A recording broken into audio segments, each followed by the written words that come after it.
Tired of your car insurance rate going up, even with a clean driving record? You're not alone. That's why there's Jerry, your proactive insurance assistant. Jerry compares rates side by side from over 50 top insurers and helps you switch with ease. Jerry even tracks market rates and alerts you when it's best to shop. No spam calls, no hidden fees. Drivers who save with Jerry could save over $1,300 a year. Switch with confidence. Download the Jerry app or visit jerry.ai/Libsyn today. That's JERRY.ai/LIBSYN.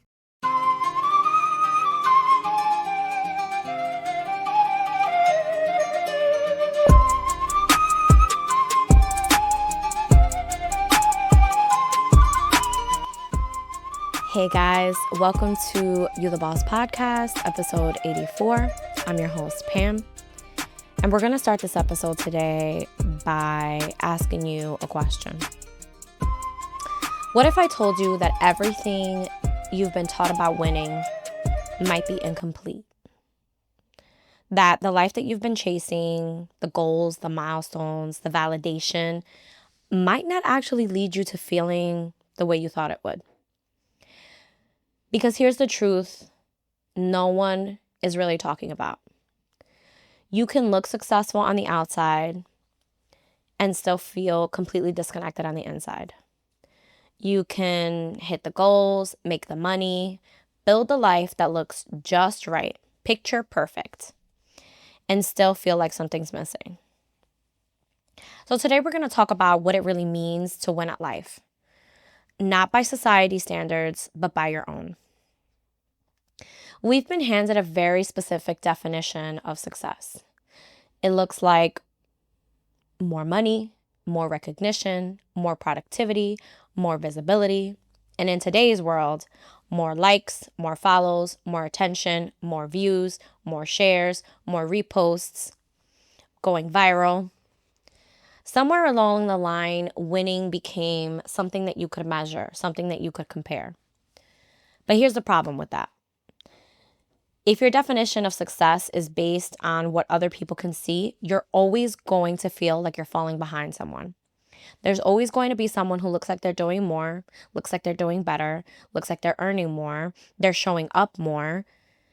And that creates this constant pressure, this quiet anxiety that whispers, you're not there yet, you haven't arrived, even when you've already come so far.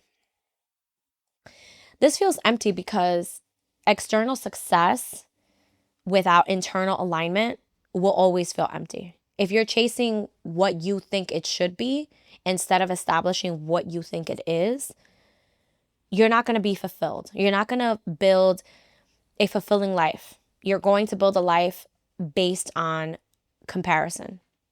You can't feel grounded when your worth is tied to how you're perceived. And you definitely can't feel like if you're winning, if you're constantly chasing a finish line that keeps moving, a finish line that's tied to someone else. And that's why so many people are feeling burned out. Even when they're doing everything right, they went to college, got the degrees, they did the things. Because deep down, they're not asking what actually matters to me. They're asking, what does it look like? How does everyone else see this? So let's redefine it. Winning at life is not about being the most impressive person in the room. It's about being at peace with who you are when you're alone. Winning looks like choosing peace over pressure, choosing alignment over approval, choosing growth over perfection. Every time, progress over perfection. It's waking up and not feeling like you have to perform to be worthy. I recently was having a conversation with my therapist, and that was one of the things that came up. It was about the performative mask. It was about putting myself in different rooms and aligning with other people when I didn't want to be there. And I'm tired of overextending. I'm tired of having to show up everywhere else instead of where I actually want to be. This looks like trusting yourself to make decisions, even when they don't make sense to other people. It's building a life that feels good to live, not just one that looks good to live. Because real success, it's internal, it's quiet, and most of the time, it doesn't even need an audience. When you reach this kind of mindset, you start to feel like It doesn't matter who sees. I don't feel the need to post necessarily this accomplishment. You start to maybe post it more for the memories, for the time hop that's going to come up down the line. At some point, you have to ask yourself a really hard question. And that question is, if no one could see my life, would I still want it? Would you still chase the same goals? Would you still be on the same path? Would you still be doing what you're doing? Because that question reveals everything. It strips away the validation of others. It strips away the applause. It strips away the pressure. And what's left is the truth. So how do you actually start defining success? This can be a little bit of a tricky subject because you get to this point where you're like, yeah, I don't want to be defined by someone else's success. I actually want to give it my own definition.